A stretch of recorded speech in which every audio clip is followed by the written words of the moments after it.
उप मुख्यमंत्री महोदय, सम्मानित सचिव महोदय अवस्थी जी, सम्मानित इंसी साहब, सभी चीफ इंजीनियर्स, सभी विभाग के अधिकारी और आज विश्व जल दिवस पर आए हुए सभी पंचायतों के प्रतिनिधि, मैं उप मुख्यमंत्री जी की बात सुन रहा था तो मन में एक विचार आया कि जो जल है वो हिमाचल प्रदेश के लिए बहता हुआ सोना है। जहां ये पीने के काम आएगा, इसका संरक्षण करना है, उसको ऐसे भी बहने नहीं देना है, क्योंकि हिमाचल प्रदेश की आर्थिकी इसी जल पर निर्भर है। मैंने पिछले 100 दिन में काफी हमने पढ़ा, कार्य किया और जो व्यवस्था पिछले कई सालों से चल रही थी उसको हम परिवर्तित करने लगे। इसीलिए हम कई बार कहते हैं कि हम सत्ता सुख के लिए नहीं आए, व्यवस्था परिवर्तन के लिए आए। वो मुख्यमंत्री महोदय से कई विषयों पर चर्चा हुई है और आती बार मैंने इनसे बात की और कहा कि जल शक्ति मंत्रालय में भी बहुत बदलाव की जरूरत है और उन बदलावों के साथ भविष्य की जो टेक्नोलॉजी है उसके साथ हमको चलना पड़ेगा। हम अपने हिमाचल के लोगों को, अपने समाज के लोगों को उस टेक्नोलॉजी से पीछे नहीं रख सकते जो भविष्य में हमें चुनौतियां बनकर उसका सामना करना पड़ेगा। हम उस दिशा में काम कर रहे हैं। हिमाचल के लोगों को स्वच्छ जल मिले। हमने इस बजट में कहा है कि हम यूवी रेज का इस्तेमाल करके बैक्टीरिया फ्री हिमाचल के लोगों को जल पूर्ति करवाएंगे। ये क्यों है? 5-6 नदियां बहती है, हर जगह खड्डे हैं। चाहे हम कितना भी पर्कुलेशन बेल से पानी उठा लें, किसी ना किसी रूप में पाइप के माध्यम से बैक्टीरिया जो है वो हमारे शरीर के अंदर प्रवेश करता है। और एक आईसीएमआर के अध्ययन के अनुसार हमारे हिमाचल प्रदेश में कैंसर के केसेस भी बढ़ रहे हैं। साथ लगती नदियों के साथ जो शहर है, खड्डों के साथ जो शहर है, उन शहरों में पानी तो मिल रहा है लेकिन उनमें सबसे ज्यादा कैंसर के रोगियों की शिकायत आ रही है। इसीलिए हमने एक फैसला किया, मैं और मुख्यमंत्री महोदय रात के 11 बजे बैठे, बजट का प्रावधान किया कि यूवी रेज का हम सदुपयोग करेंगे। जब तक नहीं होता 1-2 साल में पूरे के पूरे पंप स्टेशंस हम बैक्टीरिया फ्री वाटर अपने लोगों को पिलाएंगे, गांव के आम आदमी को पिलाएंगे, पानी स्वच्छ चलता है। यही नहीं, मैंने कहा जल चेक डैम बनाने पड़ेंगे, क्योंकि नीति आयोग की एक रिपोर्ट के अनुसार 2030 में 40% लोगों के पास पीने के पानी की समस्या होगी। इसीलिए मैंने बहता सोना की इसे संज्ञा दी है। अगर हमने ग्रीन हाइड्रोजन पैदा करना है, पानी से ऑक्सीजन और हाइड्रोजन को अलग रखना है, इलेक्ट्रोलाइजर जो है वो अभी बहुत कॉस्टली है, उस दिशा में हमें बढ़ना है तो अभी जल की जरूरत है। आईपीएच बहुत महत्वपूर्ण महकमा होने जा रहा है, क्योंकि हमें ग्रीन हाइड्रोजन में हिंदुस्तान का लीडिंग स्टेट बनना है। हम बहुत तेजी से इसमें काम कर रहे हैं। जिस आर्थिक बदहाली के दौर से हम गुजर रहे हैं और जिस प्रकार से हमारे पर कर्जा चढ़ता जा रहा है, हमें भी अपनी सरकार चलाने के लिए कर्जा लेना पड़ रहा है। प्रत्येक हिमाचली 92,833 रुपए के कर्जे के नीचे दबा पड़ा है।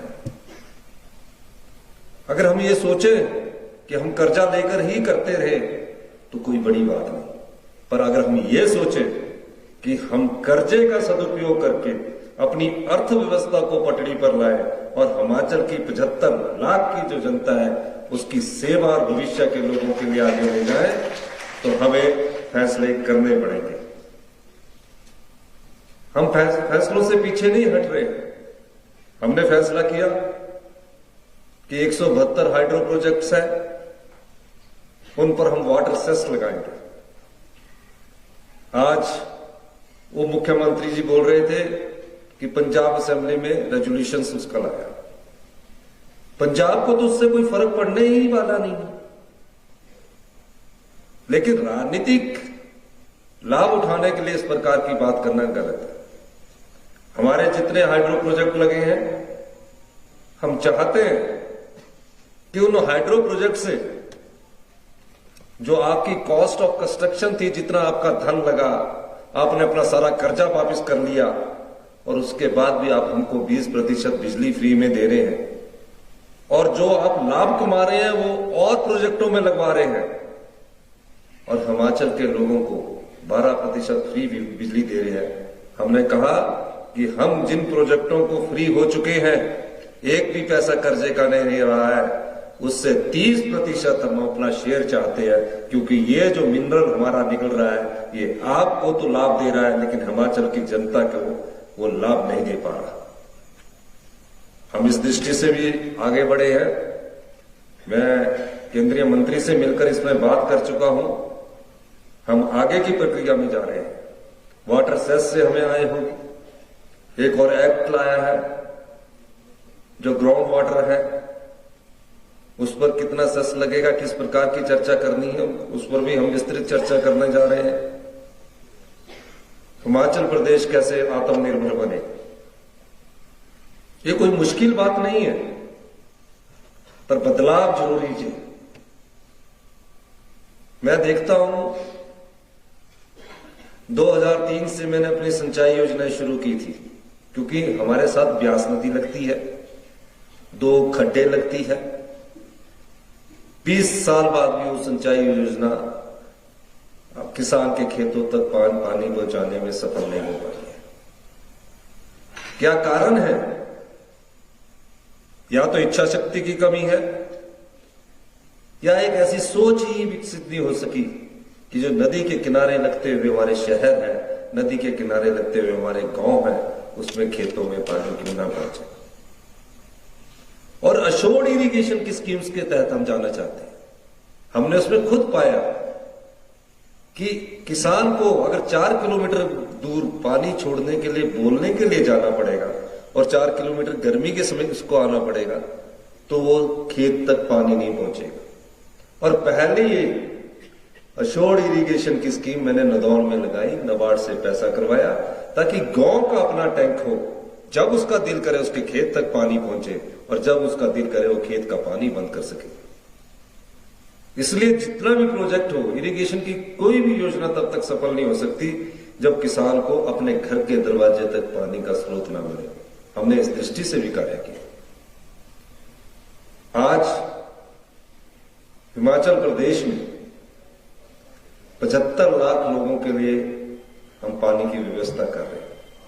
अपने लोगों के लिए तो हम कर ही रहे हैं, बाहर के लोगों को भी हम पानी दे रहे हैं। वो मुख्यमंत्री महोदय से भी मैं चाहूंगा, विभाग के अधिकारियों से भी हम चाहेंगे कि जो चेक डैम बनाने, अब समय आ चुका कि हम अपने पानी के डैम बनाएं, जहां खड्डे हैं वहां चैनलाइजेशन करके हम डैम बनाकर आगे बढ़े, जिस पर मेरी और मुख्यमंत्री महोदय की चर्चा हो गई है, और पानी के बड़े बड़े रिजर्वायर बने ताकि हमें उसका फायदा रहे। आने वाले समय में 10 सालों में ये पानी बहुत महंगा होने जा रहा है। अब पानी हम ग्लोबल वार्मिंग की को भी समझना पड़ेगा। आज 22 मार्च और सबसे ठंडा दिन है। इस समय गर्मी हुआ करती थी। फरवरी में 23 पिछले एक महीने की आप बात देखिए तो गर्मी थी उस समय। ग्लेशियर जो है वो कम होते जा रहे हैं, पहाड़ खाली होते जा रहे हैं। हम साइंस एंड टेक्नोलॉजी डिपार्टमेंट से भी मिले इस बारे में, कहा कि लाहौल स्पीति में डॉपलर लगाया जाए, एक्चुअल बेस्ड डाटा को कलेक्ट किया जाए। मेरा ख्याल है कि उस प्रोजेक्ट को हमारे को जल्दी स्वीकृति मिल जाएगी। मौसम की सटीक जानकारी हो, बादल फटने की घटनाएं होती है, एकदम पानी आ जाता है, वेपोरेशन ही बनती है ना, जो हमारे बड़े बड़े डैम बने हैं उससे वेपोरेशन बनती है। लेकिन हमारे अधिकार कम कर दिए गए। 75 साल के बाद हमें पूरे राज्य में एकजुट से अपनी मांगों की आवाज उठानी है। और 10 साल में अगर हम सफल हो गए, 10 साल में हिमाचल प्रदेश हिंदुस्तान का सबसे मजबूत आर्थिक समृद्धि वाला प्रदेश होगा। ये पूरी कल्पना नहीं है, इनके लिए दिशा तय कर दी गई है। इसीलिए हमने बजट में पहले कहा है कि हमारा प्राकृतिक सौंदर्य, हमारा वातावरण, हमारी स्वच्छ जलवायु, इसको भी हमको बचाकर रखना है। बड़े बड़े उद्योग लगाने से ही नहीं परिवर्तन आता है। नई सोच, वेद पुराण पढ़ लीजिए, नई सोच और नई दिशा और कानूनों में बदलाव लाने से भी परिवर्तन आता है। हम उन कानूनों को भी बदल रहे हैं। ये एक ही विभाग की बात नहीं है। पहले आपके विभाग में टेंडर होते थे, 90 दिन लग जाते थे, बांटना भी काम आप ही ने है। हमने उस प्रक्रिया को समझा और 20 दिन के भीतर आज टेंडर अवार्ड हो रहे हैं। एक्शन की पावर को बढ़ा दिया गया है, क्योंकि काम करवाने वाली एजेंसी के ऊपर आप बंधन नहीं बांध सकते। एक तरफ तो आपको स्पीड करनी है काम की, आप 2 पैसे ज्यादा दे दीजिए, उसमें कोई हर्ज नहीं है। लेकिन जो डिले करप्शन है उसने हिमाचल प्रदेश की अर्थव्यवस्था को खोखला करके रख दिया। देरी से काम होने की जो प्रथा है इसको बदलना पड़ेगा। हम काम का समय तय करना पड़ेगा। आपको काम की बेसलाइन बनानी पड़ेगी, आपको वर्क प्लान बनाना पड़ेगा। आप जितना जल्दी वर्क प्लान बनाओगे और जितना जल्दी काम करोगे उतना जल्दी हमको फायदा होगा। एक योजना 4-4 साल 5-5 साल चली रहती है। हर साल का 10% के हिसाब से इन्फ्लेशन देख लीजिए, तो उससे अच्छा तो 2 पैसे ज्यादा देके फटाफट काम करवाइए। ये आप ही के विभाग की बात नहीं है। बिजली बोर्ड में हमें 1 यूनिट बनाने के लिए, वूल की 1 यूनिट बनाने के लिए 23 रुपए खर्च करने पड़ रहे हैं।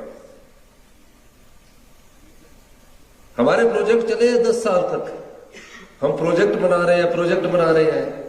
हम इन सब व्यवस्था को बदलने की कोशिश कर रहे हैं, कड़े फैसले कर रहे हैं, लेकिन आम जनता को उससे पीड़ा नहीं होने देने की हम कोशिश करते हैं। आपको हमारे फैसलों में हमारा साथ देना होगा, तभी इस सुंदर हिमाचल के भविष्य की कल्पना की जा सकती है। तभी ये हिमाचल प्रदेश 10 साल यानी कि 2022 से 2032 में हम सबसे अमीर प्रदेश के रूप में जाने जाएंगे। लेकिन उसके लिए हमें ऐसी कार्य प्रणाली को अपनाना होगा जिसमें काम रुके ना, काम चलता रहे। जहां काम रोकने की हिमाचल में कुछ ऐसी नई व्यवस्था है, इसको और गति देनी होगी। और जल ही, आज विश्व जल दिवस है, मैं पहली बार आपको संबोधित कर रहा हूं, आपने मेरी बात याद रखना। ये जल ही हिमाचल प्रदेश की असली प्राकृतिक ताकत है।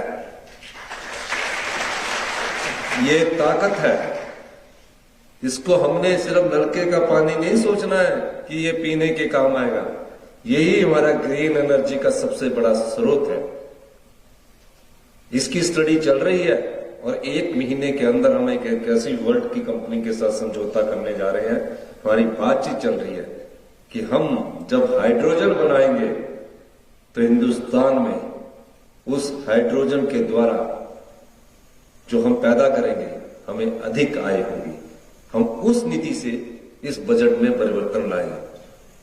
कार्यप्रणाली हमारी मुख्यमंत्री जी ने विभाग में बहुत ज्यादा काम किया। अभी कल पिछले कल ही सीवरेज में 900 करोड़ रुपए का इन्होंने लोन सैंक्शन करवाया और अभी भी कई नीतियां हमारी विस्तृत चर्चा चल रही है। चर्चा संवाद के बाद ही कोई अच्छे फैसले होते हैं।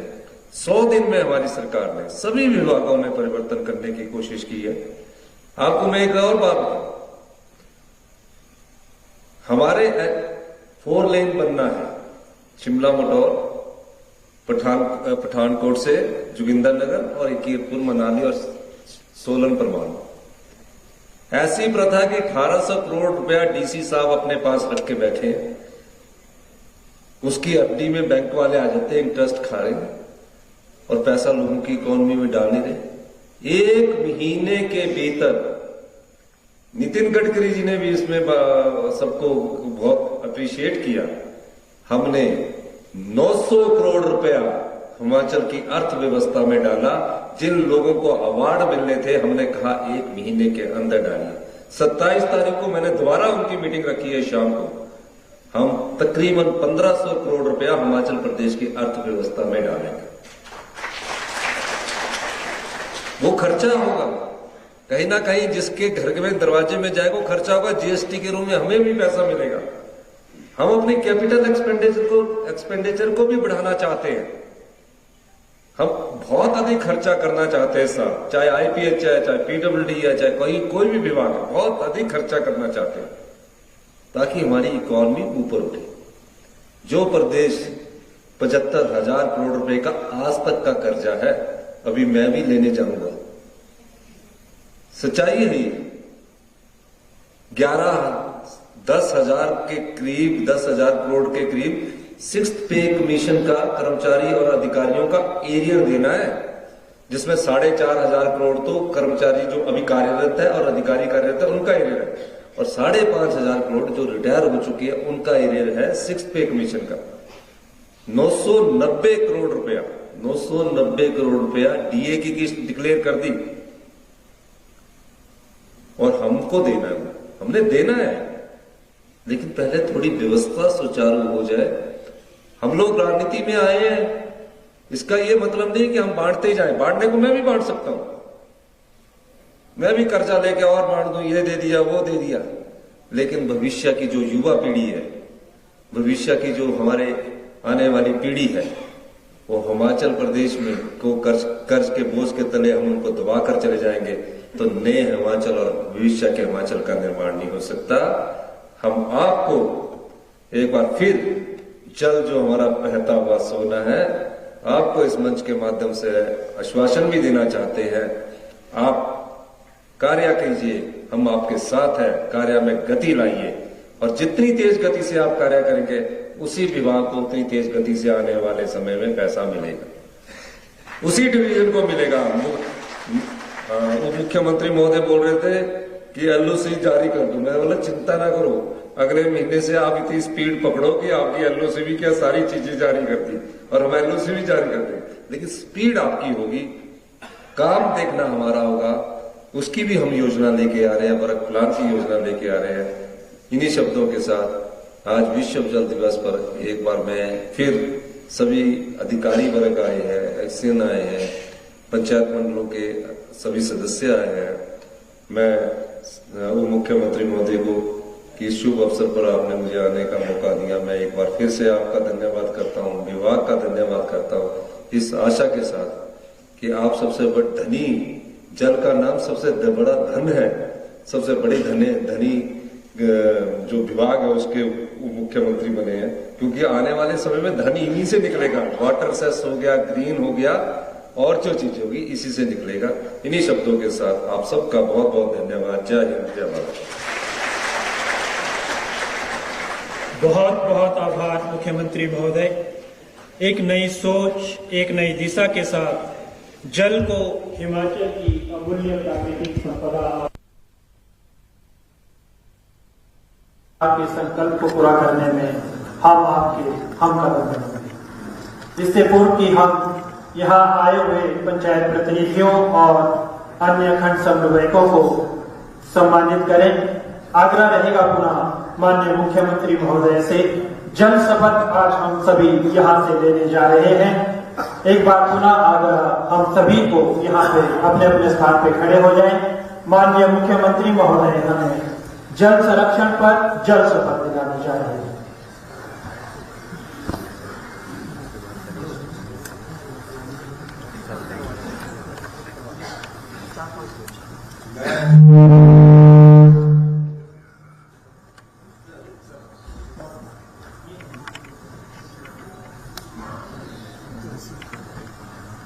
जल शपथ।